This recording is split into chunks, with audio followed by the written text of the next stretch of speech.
لما تبقي مامي قمر وعندك 3 توائم قمر هتشوفي كل المواقف والطرايف الحلوة الجميلة دي وتسري عينك برؤيتهم وهم مبسوطين وبيلعبوا فرحانين برغم كل التعب وبرغم كل اللي بنشوفه في تربيتهم، ولكن ضحكهم وحركتهم وان هم يبتدوا يحبوا ويتحركوا ويلعبوا وينكشوا ويعملوا كل حاجة عندنا بالدنيا بنصور ساعات واعصابنا بتبوظ.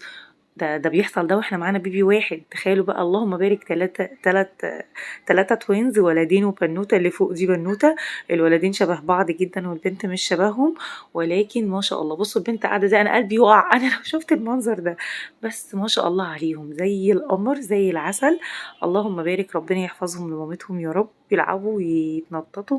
فزي ما بقول لكم كده برغم كل تعبنا وبرغم كل اللي بنشوفه في تربيتهم، يعني طفل واحد او بيبي واحد بس بيخلينا البنت ما شاء الله الله اكبر شقية عنهم، يعني ما شاء الله عليهم ربنا يحميهم يا رب. فبرغم اي تعب احنا المنظر اللي بنشوفه دوت والمواقف دي اليومية ليهم وهم مبسوطين وبصحة جيدة وبياكلوا وبيشربوا وبيكبروا اللهم بارك، وبيتحركوا بيكتسبوا مهارات بيكتسبوا خبرات، بيبتدوا ياخدوا مناعة من حاجات معينة، بيبتدوا يستكشفوا الدنيا من حواليهم.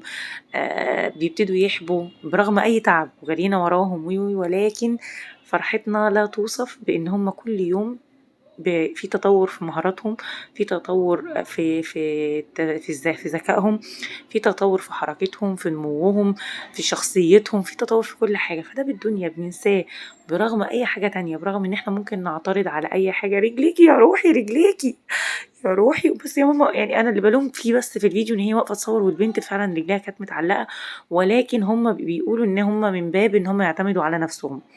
يعني معظم الشعوب دي او المجتمعات دي بيسيبوا الطفل يكتسب خبرات ويكتسب ثقافته الشخصية بان ان هو يعتمد على نفسه. هو ده شيء جميل جدا جدا. احنا عندنا هنا الام لو البيبي وقعت منه حاجة بتنزل تجيبها له على طول. انا واحدة من الناس لو شفت منظر بنوتي زي البنت كده بتحاول تدخل جوه المشاية ونصها جوه ونصها بره، انا قلبي هيقع كده وهجري اساعدها، لا هي سابتها للاخر. هم عندهم حتة ان لازم الطفل يعتمد على نفسه، فيديوهات ليهم كتير جدا جدا بيحاولوا يخلوا الطفل يكتسب الموضوع ده ويكتسب المهارة دي، وان هو فعلا يعتمد على نفسه وان هو يعمل كل حاجة بنفسه. بنشوف اطفال 3 سنين و4 سنين لكن اللهم بارك بيعملوا حاجات بيعملوها ناس كبيرة، يعني ما ناس كبيرة ممكن ما تقدرش تعملها. اللهم بارك عليهم زي العسل الولدين اللهم بارك، ربنا يحفظهم شبه بعض قوي. البنات طبعا شكلها مختلف. طبعا في فرق برضو في الجسم بينهم وبين البنوتة، وده طبيعي، الولد دايما جسمه بيبقى أكبر اللهم بارك عن البنوتة شوية. ولكن منظرهم انا عن نفسي الفيديو دوت وانا بتفرج عليه حسيت بمنتهى السعاده، كنت سعيده جدا. وبصوا البنت دخلت وعدلت نفسها، مش رجليها مش مظبوطه جوه المشايه، يعني مش محطوط كل رجل في مكانها الصح، ولكن عرفت تدخل جوه المشاية وعرفت تلف نفسها علشان تعرف تلعب بالألعاب اللي فيها، واخواتها اتلموا عليها وبيلعبوا معاها.